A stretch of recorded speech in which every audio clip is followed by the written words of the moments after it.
trying to appease the non-Muslims. Well, Allah says, الَّذِينَ يَتَخِذُونَ الْكَافِرِينَ أَوْلِيَاءَ مِن دُونِ الْمُؤْمِنِينَ أَن يَبْتَغُونَ عِندَهُمُ الْعِزَّةَ فَإِنَّ الْعِزَّةَ لِلَّهِ جَمِيعًا. And those who take for friends the unbelievers rather than the believers, it is honor that they seek. Among them, may all honor is with Allah subhanahu wa ta'ala. And honor is not in trying to show how Islam is compatible with Christianity and Judaism, through the interfaith kind of engagements and dialogue that the people have. And I'm not against that at all. But honor is in showing them how Isa and Musa were Muslims, and that they were upon Tawheed and submission to the will of Allah and working for the establishment of Allah subhanahu wa ta'ala's deen. That is where the honor is. As Allah subhanahu wa ta'ala says, شَرْعَ لَكُم مِّنَ الدِّينِ مَا وَصَّى بِهِ نُوحًا وَالَّذِي أَوْحَيْنَا إِلَيْكَ وَمَا وَصَّيْنَا بِهِ إِبْرَاهِيمَ وَمُوسَى وَعِيسَى أَنْ أَقِيمُوا الدِّينَ وَلَا تَتَفَرَّقُوا فِيهِ. The same deen has He ordained on you, Muhammad, what He ordained on Nuh, Ibrahim, Musa, and Isa. Namely, that you establish the deen and you make the divisions therein. And therein is where our honor lies. And this is again going back to the statement of Umar ibn al-Khattab. This is where our honor is. And if we wish to gain or regain our honor again, alhamdulillah, as we once had in the time of the early Muslims, alhamdulillah, we have to go back to those things that they were upon, right? The Quran and the Sunnah, having strong taqwa and having strong iman, agreeing how we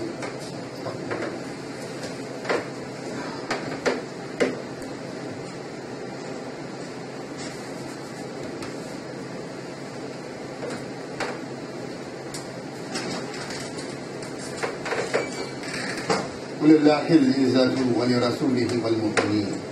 And to Allah and the Messenger of the believers, from all of the honor. Alhamdulillah, again, there's a lot of things going on this weekend. A lot of celebrations, commemorations, if you will, or ceremonies and commemorations of 9/11. We all know, what happened, 10 years ago was a tragic event, tragic, horrific, thing that happened. Thousands of people killed. And no doubt, sometimes you can't even find the words to describe how terrible that was. The Muslims involved in it to whatever degree. And some say, according to some of the conspiracy theory, the government, so forth and so on. Allah knows this. Okay? But the ones who have gotten the brunt of the bad repercussions of that, of course, is the Muslims. Inasmuch as 400 Muslims were in those towers when that horrific incident took place. But be as it may, our tradition, our religious tradition, does not sanction commemorations of our dead. We don't commemorate the prophet or the prophets. We don't commemorate any tragedies in our history. Maybe some groups, but Muslims, those who follow the Sunnah of the process, and there's no precedent for it. So it's important for us to understand that. So a lot of these things are going on this weekend, and alhamdulillah, many of the people, the Muslims, they have good intentions. Good intentions. They want to, show empathy, to their neighbors. They want to show empathy to the American people. They want to show that they're patriotic and all of that by participating in some of the commemorations. And some of them will go to churches. They're going to sing songs, and they're going to do all of these things. You see, there's no precedent for this. You know, it's beyond a bid'ah. It's imitation of Muslim. We don't, you know, this thing has become a holiday. I mentioned this before. It's become like a holiday. It's the 10th anniversary. Every year they've been celebrating, man. Every year they have religious leaders come out, Muslims come out. Every year it's like a celebration. It's become like a holiday. They're good at doing this. Columbus Day, right? Labor Day, right? Mother's Day, Father's Day. They keep doing it. You know? Oh, Muslims, we have to be very, very careful. Just say, I don't know. This is your tradition. It's not mine. Don't do that. Then when people die, you know, they have a wakes, right? A funeral, right? You know, they have a wake. You go to the wake, you know, and they go to this big ceremony. The preacher comes. We don't have that. We don't do that. We don't, you know, we don't do these things. We have janazah. We have it buried out there. There's no eulogy. There's no eulogy. There's no only time we may give a little down to the non-Muslims and what to explain what the funeral is. That's it. But now we're going out every year. In these commemorations, and I'm saying to you, this is not from our sunnah. And I don't know what the intentions of many of our imams are, but this is not the sunnah of the Prophet Muhammad sallallahu alaihi wasallam. And we have to be very, very careful. We don't mislead people. This is what I want to mention. Aside from that, there are some other events that are going on this weekend. That's unrelated to the commemoration. They just happen to be doing things on that day. Different rallies, demonstrations to make some noise about how you treat the Muslims, man. What you doing to the Muslim Ummah? You know, the recent report just come out with the New York City Police Department, you know, along with the FBI, how they've been, you know, gathering information on 250 masajids in the New York area.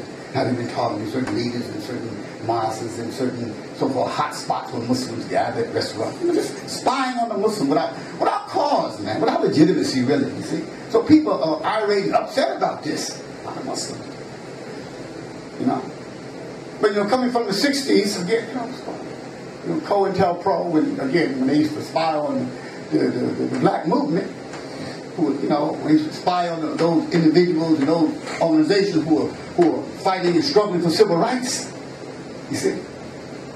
You know, we went through that. They had the COINTELPRO. And they made people think it was finished when it was exposed. It didn't ever stop. It didn't never stop. It's a continuous thing. So we're not surprised. I'm not surprised. So all I say, in the light of all of the things that they're doing, the spies that be in the mosque, that be in this mosque, you know, all of the mosques, monitoring what we say, subhanAllah. You know, we say, well, welcome. You know, and what we say, you know, may Allah touch their hearts. Okay? We're not here to undermine anything, anybody. We've never been about that. We've always been straight up about, you know, serving Islam, giving dawah, building our communities, establishing Islam, alhamdulillah, to the best of our ability right here in America. You see? We've always been very, very vocal and very, very clear about the activity that people do. Don't do anything illegal. You know what I'm saying? Don't do anything haram. Always. You think we say we invite people to do halal and allow them to do haram? No. I mean, illegal stuff? No. Anything that will incriminate you. Right on down to driving a car without a license. Don't get a license.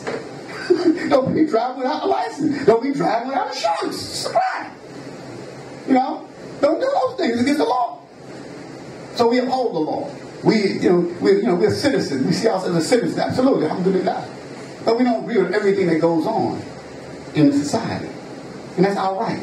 You see? And so therefore, alhamdulillah, we should not feel intimidated by these things. We should not feel obliged to promote and support these activities. That's not a part of our religion. You see? So I wish to just to remind us on these things. So again, there are things that are going on, that's positive in terms of people, speaking up, condemning some of the bad treatment that the Muslims are getting for the last 10 years, alhamdulillah. And we support that. We have to stand up for justice. We have to speak out against injustices, alhamdulillah. And whoever's voicing that, whether it's Muslim or non-Muslim, and we can relate, we can have a relationship with people who stand up for us, alhamdulillah. You see? But then, like I said, you have to know when to draw the line. And of course, the best guidance is the guidance of Muhammad sallallahu alaihi wasallam, and sticking and adhering to the sunnah of the Prophet Muhammad sallallahu alaihi wasallam, alhamdulillah. So we ask Allah subhanahu wa ta'ala to give us the honor, alhamdulillah, to give us the honor and allow us, alhamdulillah, to connect ourselves with the book of Allah, and connect ourselves with the sunnah of the message of Allah, and connect ourselves with the truth and standing up for the truth. You know, there's no harm in having empathy. You know, when people say they hurt and in pain, right? They're in pain, you know, that's why every year, 10 years that went by, I'm still in pain. We say, may Allah ease your pain. That's how we should respond to our people. They're not Muslim. May Allah ease your pain. May Allah heal your wounds. May Allah give you patience. We give them those kind of Islamic condolences. That's what we should do. That's what we do in Islam. That's all we can do. And that's what we do to each other. You see. So we can empathize, we can feel all that, but this is what we do. We don't cross the line, no. All right, because you're in pain, you know, I'm going to stand on the same platform with you, and you're going to cry and boo-hoo, you're going to sing songs, and you're going to read off everybody's name, you see what I'm saying, some kind of ceremony, you see what I'm saying, and I got to sit there and go through this. Oh, no, this is not what we do, you see. So we ask Allah subhanahu wa ta'ala, make us firm on the sunnah, man. Make us proud of the sunnah, make us proud of what Allah subhanahu wa ta'ala has given us of the deen. You know, we have to set the right direction for people, man. We really do. But we put the best construction on what people are doing. You know, say people got bad intentions for doing these things and whatnot. Maybe people just don't know, but I know some do. And some of these things are shameful that we find ourselves doing, and so it has to be mentioned. And I'm speaking out, you know, against these kinds of things, you know, so that we be clear what we should do and what we should not do. So we have Allah to guide us, to strengthen us, alhamdulillah, give us honor, alhamdulillah, our families, our children.